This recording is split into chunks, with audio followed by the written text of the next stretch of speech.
I'm Amelia Morris, Chief Communications Officer for the City of Des Moines. Welcome to City Talk.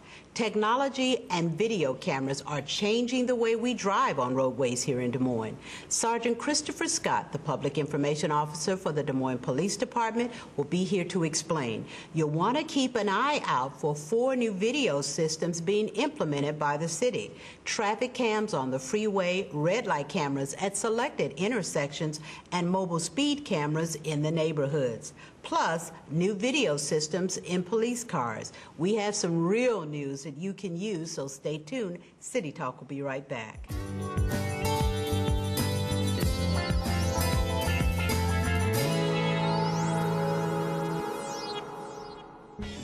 DMTV is on the move. Mediacom is upgrading their cable system to digital technology. And as part of that transition, DMTV will be moving to channel 86 and 97.1, depending on your TV's technology.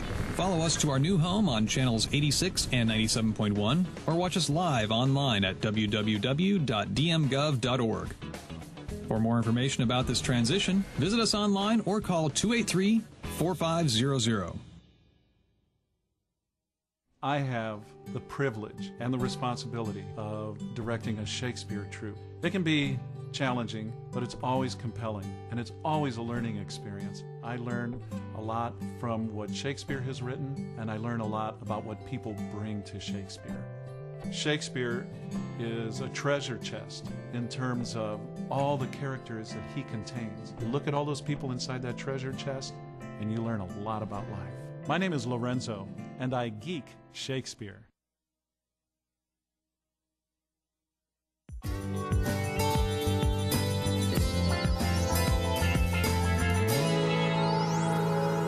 Welcome back to City Talk. The Des Moines Police Department will be keeping a closer eye on motorists across the city. The City of Des Moines is installing new video cameras on the local freeway, red light cameras at selected intersections, and mobile speed cameras could be placed in your neighborhood. Plus, the police have new video and audio recording systems in the patrol cars. Sergeant Christopher Scott, Public Information Officer for the City of Des Moines Police Department, is here to give us the 411 on cop cams. Welcome to the show. Thanks, Amelia. Appreciate you inviting me to be here. Well, there's certainly a lot of things going on here, so let's get right to it because we have a lot of territory to cover. I think first I'd like to know, what's the purpose of the video projects that are being deployed by the police department? You know, the video projects originally, years back, were for one thing, and that was for video evidence, mostly related to traffic. And now what we've found is that we can use it for much more things. We can use it for officer training, officer safety. We can use it for citizens' complaints against officers, civil liability. It's become an untapped resource that we're really going to take advantage of. Wonderful. How many patrol cars do we have in the police department, and how many of those cars will have camera systems? We're looking at about 90 patrol cars. Of those 90, 75 of them are on patrol. Right now, we have 43 patrol cars that are doing enforcement activity. Those patrol cars are 15 from the traffic unit, there's 13 from the traffic unit with in-car cameras, and then 30 with the patrol division, which is new to patrol. Okay, now that's the traffic. I think we're all used to expecting them in the traffic unit. So which divisions of the police department will have the cars with the video systems in it? Both those are actually going to have the same video system. So traffic and, did I miss that? And patrol. And patrol. And regular patrol, yep. Oh, I guess I always think of the patrols. I'm just as concerned about getting a ticket from him, too. All right. Well, how long has the police department been working with video cameras in their cars? We started in 2003 with our traffic unit with 3 cameras. And again, at that time, the purpose was just catching traffic offenses and used for OWI convictions. But again, as we discussed, it can be used for so many more things, and that's why we're adding to our department. Okay. Well, I know you're in the process of installing, so I guess I'd like to know where you are. How many of the camera systems were purchased, and what did they cost? Where did you get the funds? Things of that nature. One of the limitations for a department our size is a cost. But what people within our department have found is there are several resources that we can use to fund these cameras.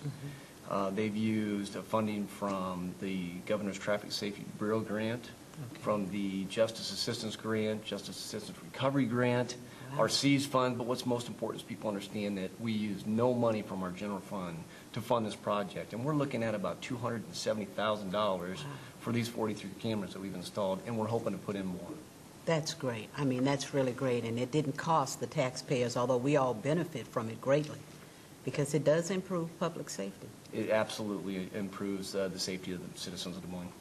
Well, I know these cameras are not the typical video camera that we might have at home, so tell us a little bit how the in-car camera systems work. What are their capabilities? What are their features? We didn't know exactly everything we were getting into.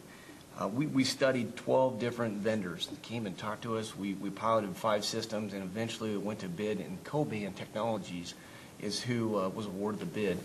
Coban's system is unique in a few ways. One, they provide a wireless system, which was a must for us. The wireless systems, the infrastructure around the city of Des Moines, there's 200 places in the city of Des Moines that our officers can go to download their information onto our network. Wow. So great infrastructure out of the city of Des Moines. We want to take advantage of that and use the wireless system. Coban also provides a fail-safe hard drive system, and this system allows us to see video when an officer didn't trigger any emergency equipment to activate the video camera. It's still recording. So if that officer's involved in an accident, just driving down the street, we can actually see exactly what happened in that accident. Wow. Yes, very That's unique. Impressive. Very unique and exciting system for us to have. In addition to that, it has a touch screen monitor, which makes it very simple for the officers to put data into it. It also has a pre-record function, which is kind of an interesting function. Officers are able to, when they see an infraction occur and they hit their emergency equipment, well, it's too late, you didn't see it. But with this function, you're actually able to see 1 minute before the officer activated the system. So now we can see those infractions occur. Wow. So another great function for us to have. It has a wireless microphone that has up to 1,200 feet of line sight that we can talk on that and still be heard. And that helps us if we get into a foot chase. It helps us get clear audio if we're inside a house or apartment or a motel. Yeah. So, and this is the type of evidence that we're able to take to court, even though video's not on there, that audio is really, really important. Another thing that allows us to do on the back end of the software, the managers can search the videos, very, very simple. We're also able to synchronize if 2, 3, 8 cars respond to an incident, we can take all the videos and synchronize them by time. Oh my. And we can show them all on the same screen to show exactly where everybody was at. Different angles, too. Different angles, yeah. So that is really exciting. It's a very exciting program. We're excited. Coban's been tremendous to work with. We're excited to build from where we're at right now. Tell me how the officers feel who are getting these new systems. What kind of feedback? We've had officers come in and thank us and didn't realize, there's that concern. I've got video, I need to be careful. Well, they don't need to be careful. They need to continue what they do. We have professional officers on our department that do great work. Now what we're doing is we've provided a tool for them that they can use in court, and when they get falsely accused for something, this is a tool that they can use to show, hey, I didn't do that. And a lot of these complaints that come in are from traffic stops, and that's an emotional time for the people getting stopped, and they don't perceive that stop always as it occurred. This is a non-objective evidentiary source that we can use to say, here, look, this is what happened. Please come in and see it with us, and we'll talk about it. Okay. Wow, this is incredible. I want to back up just a little bit because you said that the officer can pull his car up to a wireless access point, upload the recorded video from the cameras, I assume to the city network in the police department. Tell us a little bit about how you got, this is the city of Des Moines, our information technology department built this, is that right? Our information technology for the city of Des Moines has established an infrastructure system and around the city that allows us to use this capability.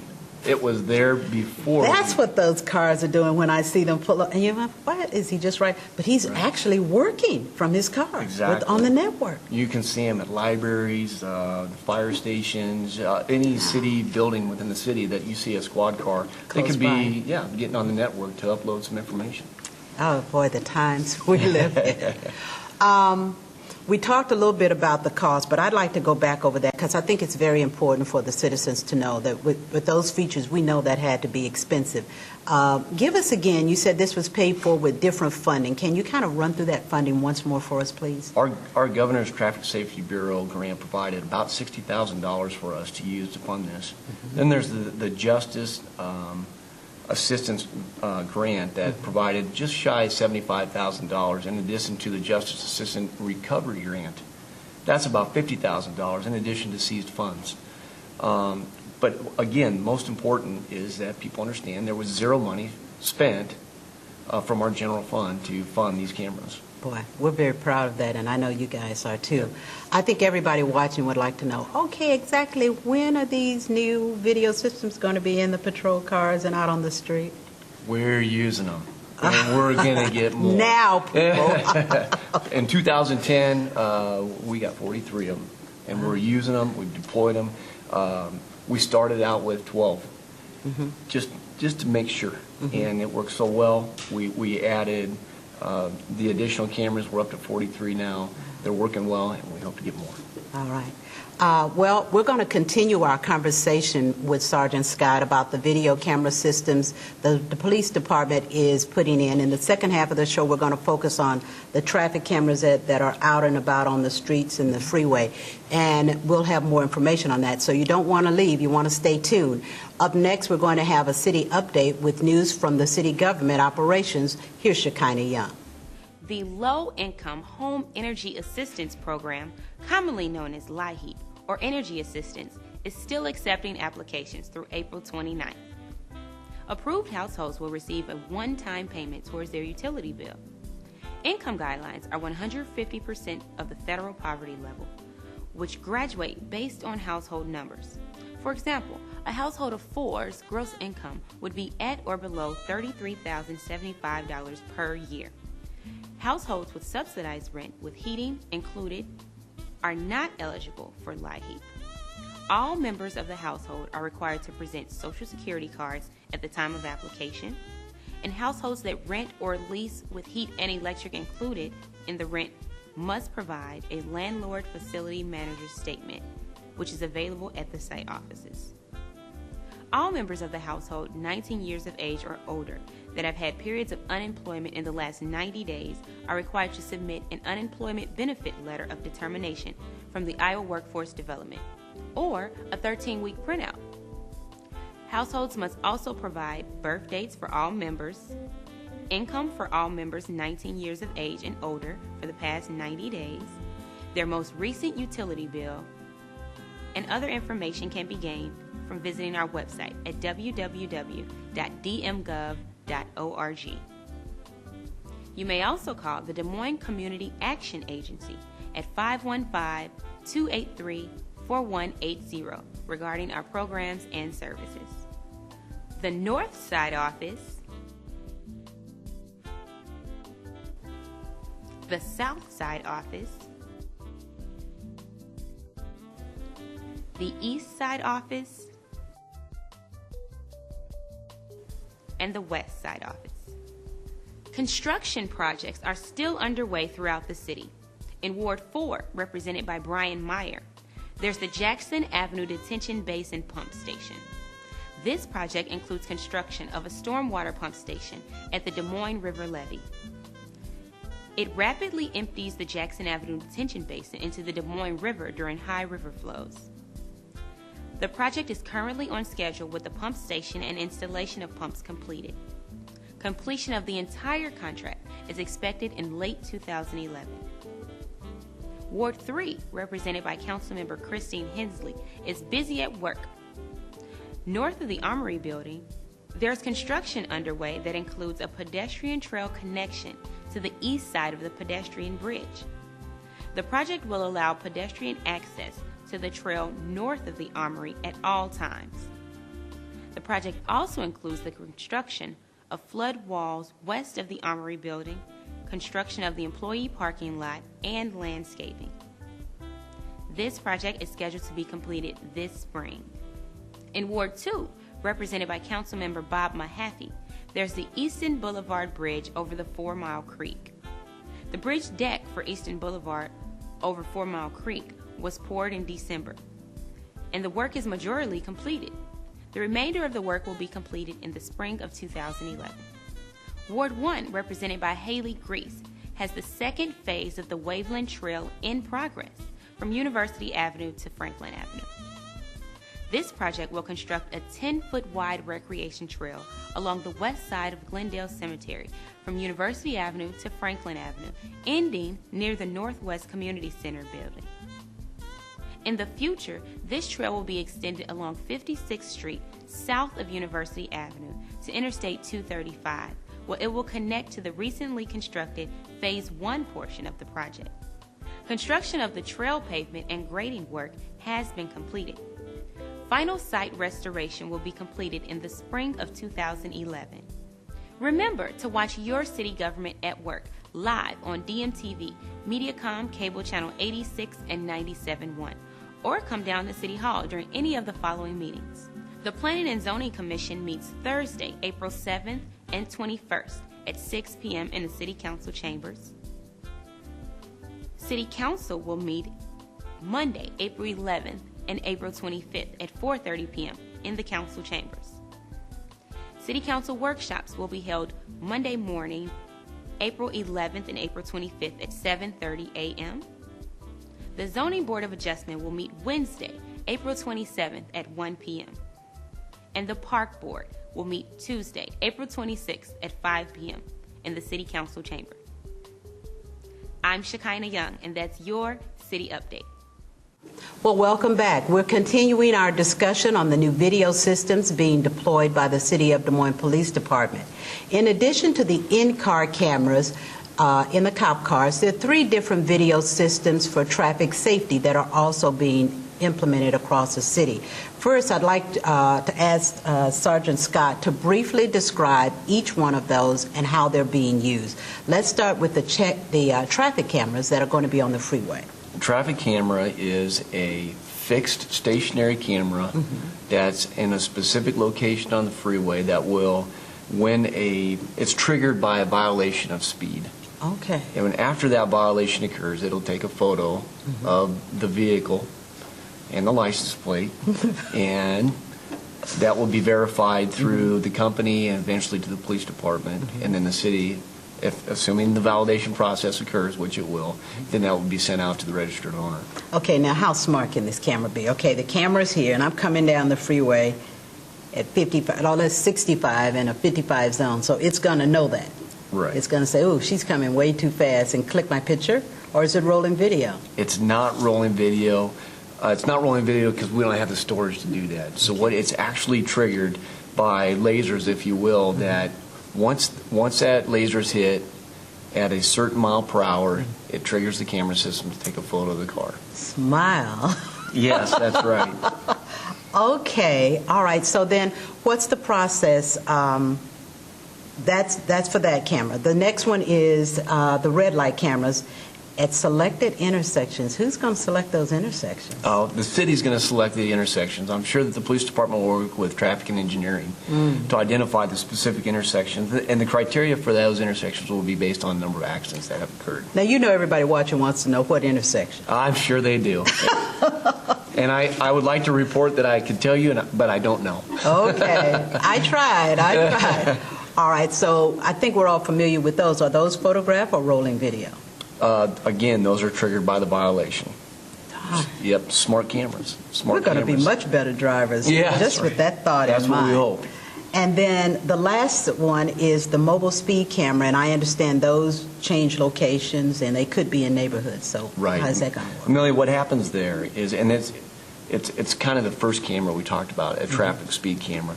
But we receive complaints in and around the city that people are speeding through my neighborhood. Yeah. Well, so many complaints that we're able to put this camera into a neighborhood to monitor the traffic. And when a traffic violation occurs, it will take the photo in that neighborhood of the vehicle, and they'll receive a civil citation as well. Let's talk about those citations. Now, is this like a regular traffic ticket that we would get from a police officer when he stops us for speeding or something? No. Different, number one, a regular citation, it's going to go on your driving record. Okay. In addition to that, the fine amounts are very expensive because they also include court costs and surcharges. Yeah. These aren't going to include those additional fees. We're going to have one fee, or starting out at one fee at $65. Violation of a red light on a traffic fee is $195. So we're saving a lot of money. We're not trying to make money. We're trying to change behavior, and that's why we're at 65, not 195. So if the camera captures me, it's a flat fee of $65 if I run the red light. Correct. But if the officer stops me for running the red light, it's a different. That's right. It's $190. It's $195. Well, I like the camera then. Ooh. Yes. Okay. What about my insurance? What happens? I'm trying to clarify the ticket and a civil infraction. Does it impact my insurance record? This won't affect your driver's license. It won't affect your insurance because it won't be on your driving record. All it's going to do, it's going to be a civil infraction that goes to the registered owner of the vehicle. Okay. All right. Well, I think that's good. So is there a way for me to, I don't want to say fight the ticket or complain, or I don't go to court, so what happens? There is an appeal process. There's an appeal process. Yep. After the validation process and it's mailed to the registered owner of the vehicle, then there will be an appeal process through the city of Des Moines and over here at City Hall that people can come and they can appeal their tickets. Okay. All right. Well, you've been forewarned, people. It's coming.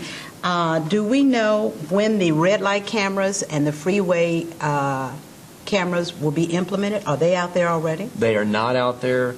We expect the mobile speed camera to be up and running hopefully as early as this spring. We are hopeful that the rest of the cameras will be up and running as late as maybe this summer, maybe early fall. But right now, everybody's going through the training process and iron out where these cameras are going to go. Will we get any heads up before? Absolutely. Great question. You just got to, people want to say. And it'll change our behavior, especially if we know where they are. It will. It will. And I don't know if they'll disclose a specific location. They may. I just don't know that answer. But I'm sure that they will make sure everybody's aware when these cameras are up and running. Well, I guess it has already started changing our behavior because we know they're going to be out there somewhere. That'll make you slow down and pay attention. That's right. Okay, that's terrific. Let's talk about the future. I mean, to me, this is really pushing forward in technology.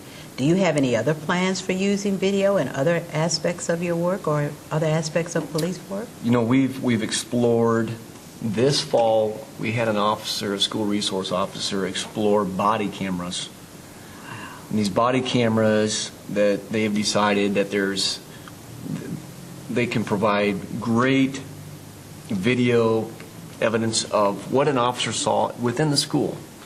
And so they tested this for about 8 weeks, and the proof was in the pudding, and they said, we've got to have these. So we've ordered 8 V-View body cameras, and what makes this system even better is it's compatible with our in-car camera system that we just purchased. So we have 2 systems that we'll be able to use on the backside together as one. Okay, you've got to give me some. I tried looking at this. What was the name of the camera you said it was? V-View. Yes. So it's about the size of a cell phone? It's about the size of a cell phone that just can clip right here on the officer. And its trigger is simply pulling the lens cover off, it turns on, and covering the lens cover up, it shuts off. Very simple to use. It downloads all videos into a docking station, which would be into the same data management system as our in-car cameras. That is incredible. It is incredible. Technology is wonderful. And here we are in Des Moines. It just seems it's so forward, and moving into technology. But at the same time, I think you can sense that we'll be safer. The officer will be safer as well. I think that's incredible. These are going to provide a lot of training opportunities for officers, for safety issues as well. From the school for the school officers, they can show video and explain, hey, this is what we saw, this is what was going on when I arrived. So it's going to be a huge asset.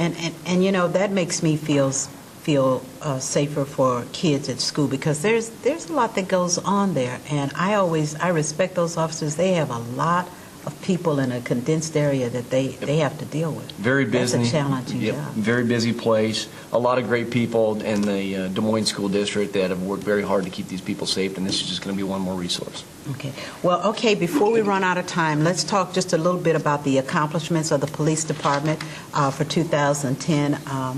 What kind of year was it? Good year. Specifically, when we talk about our relationship with the youth in Des Moines. Okay. We had a wonderful year. We spent a lot of time last year participating and sponsoring kids to be involved in youth activities around Des Moines. Our junior explorers, we've never had juniors explorers. We've had explorers, but we've never had junior explorers. That's right. And what we've done, we lowered the age group. It's 10 to 14 to be a junior explorer. We looked at some high-risk kids. We wanted to form that relationship with them. And we're happy to report we had 115 kids participate in this program from 3 different schools, Harding, Weeks, and missing one, Moulton. Yeah. So very successful program, and we're looking forward in 2011 to build on that. Okay. Our boxing club, yes. Senior Police Officer John Saunders does a wonderful job over there. He has had as many as 154 kids involved in that program. Wow. And recently, 5 of those kids have won their divisions in competitions around the state. Now, where is the boxing club located? The boxing club is located, it's on the east side. I'm trying to remember the specific We'll put it address. up on the screen here so you can see the address in the graphic. Thank you. There we go. Technology. Yes, it is a wonderful thing. Well, we participated with Urban Dreams in the Boynton School District with some different youth programs. But we sponsored some kids to go to camps. Those camps, we've had kids go to football camps. We've had them go to Grandview soccer camps and Drake soccer camps. We've sponsored the Salvation Army basketball teams. We're looking at about 78 kids that we've sponsored to go to different programs and camps around the city of Des Moines. You know, and it's wonderful to have that early contact and relationship with those kids so they understand the importance and the public safety aspect of police work, and that the police are the good guys, because some of them don't understand that. Absolutely. And we often hear that kids are our future, kids are our future. Well, kids are today, and we're treating them and we're investing in them today, and that's going to be a relationship that pays off in the future. You know, how many of the kids who are explorers actually end up going into police work? That's a great question. I don't have a specific number on that. I bet you. But I know that our explorers have done something for us in 2010, and they got us national recognition. Our explorers, which we've had for a while, and they help out with various different things. They help out in the state fair. A lot of people see them out there. But they brought an award to the police department 2010 for our post, 21. And the award, I'm trying to remember specifically what that award was, but it was for most outstanding improvement for a post. And that wasn't just through the state, that was a national recognition. So they really, that's our youth bringing that recognition to our police department, and we're real proud of what they've done and what they've brought to us. Okay. So. Well, that's an amazing year, and no doubt going forward in 2011 that there'll be a lot more accomplishments as well. We've been talking with Sergeant Christopher Scott, the new Public Information Officer for the Des Moines Police Department. I want to thank you for taking time to talk to us today, and we look forward to having you come back. Thank you very much for having me. Because you're just full of information. He'll have some details, too. Well, that wraps up this edition of City Talk. I hope you will join us again here on DMTV, City Cable Channel. Every month, we will visit with a different department and bring you new information about our community. Today's program can be seen again during the replays on the dates and times now listed on your television screen. You can also watch us online. Go to www.dmgov.org and click on Watch Live. DMTV is in the Mediacom digital lineup, so you'll find us on digital channels 86 and 97-1. For more information, visit the city website at www.dmgov.org. I'm Amelia Hamilton Morris. Thank you for watching.